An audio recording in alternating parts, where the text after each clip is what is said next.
functions setjump and longjump. We cannot go to a label that is in another function. Instead, we must use the setjump and longjump functions to perform this type of branching. Okay, so these two are like go-to function in a C. Okay, so if you want to go to the another function, okay, then we can use these two, setjump and longjump. So these two functions are useful for handling error condition that occur in a deeply nested function call. So if there are more than one nested function call in a program, so if there is any error in any one of the function call, okay, then you can easily handle by these two functions, setjump and longjump. Okay, so usually any C program contain more than one user function. Okay, for example, so if there are 5 functions in a program, okay, so if there is any error in any one of the function, okay, then so easily you can handle by calling these two, setjump and longjump, in a program. Okay, so you need to include the header file #include setjump.h. okay, the function name is int setjump, so it has only one argument, jump buffer env.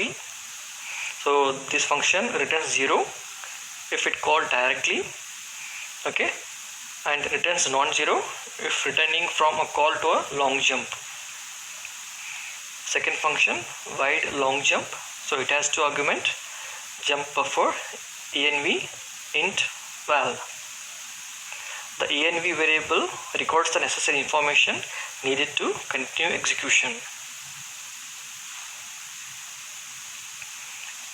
Okay, so that env is one of the jump function defined in a header file setjump.h. Okay, so one example how to use that setjump and longjump. So here in the main function I am calling the setjump, and in a user defined function I am calling a longjump function. So if there is any error occurred in a user defined function, okay, that is sent to the main function to handle the error, okay, by calling the function longjump in a user defined function. Okay, for example here in a user defined function, that is command add. So if there is any error occur while generating the token, okay, then that is sent to the main function by longjump function, okay, then that is handled by the setjump, and then it executes that the statements based on that condition. Okay, it is like a go to the other function, okay, go to from user defined function to the main function, or from the main function to the user defined function to handle the error. Then you need to use that setjump and longjump functions in your program. Next functions are getrlimit and setrlimit functions. Every process has set of resource limits, some of which can be queried and changed by the getrlimit and setrlimit functions. Okay, for every process there will be a resource allocated, okay, like a CPU memory allocated, okay, and the number of files opened by the process. Okay, then using these two functions, so we can get all the resource allocated to the process, or we can change the resources allocated to any of the process by calling these two functions, getrlimit and setrlimit. Okay, so these two are the functions.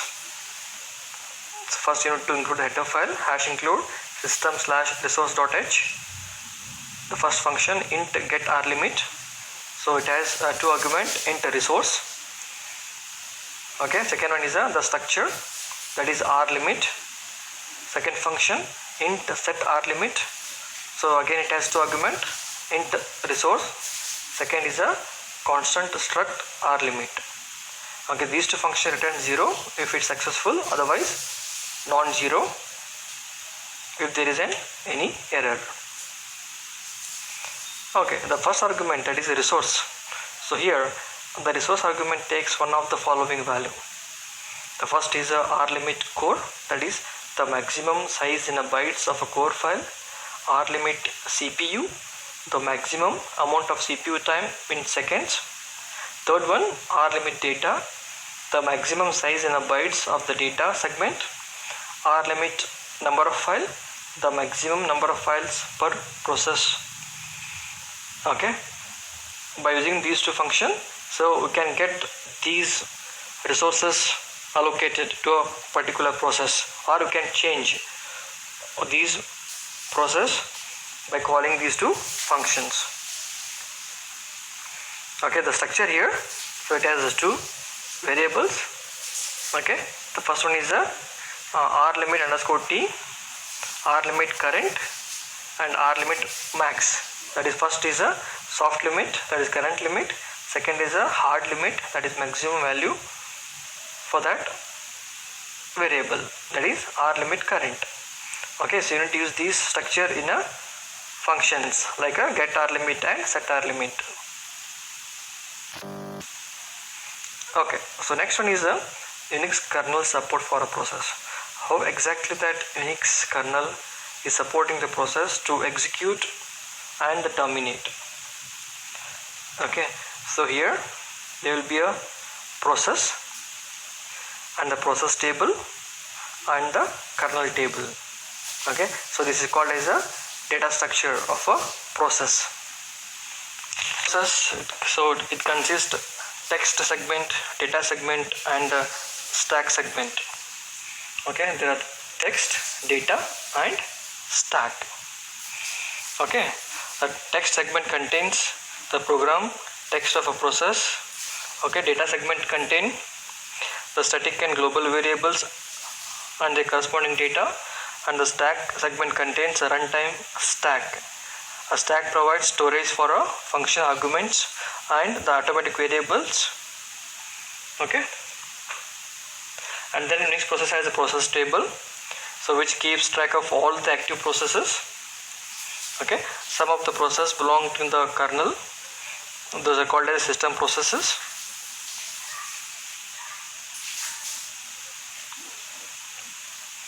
So okay, so each entry in the process table contains a pointers to the text, data, and stack segments.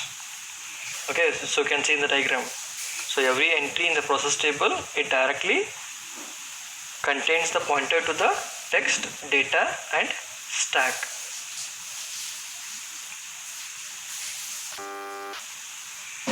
Next diagram is for parent and child relationship after creating the child by calling the function fork. Okay, so here first we are going to create a child process by calling the function fork. Okay, so now these two contains the duplicated copies of the text, data, and stack segments. Okay, so once a child process is created, that child process will get the exact copy of the parent. Okay, so it has separate file descriptor. Okay, and these two so is accessing the same file table and the process table. Okay, but have a different copy of the text, data, and stack segments.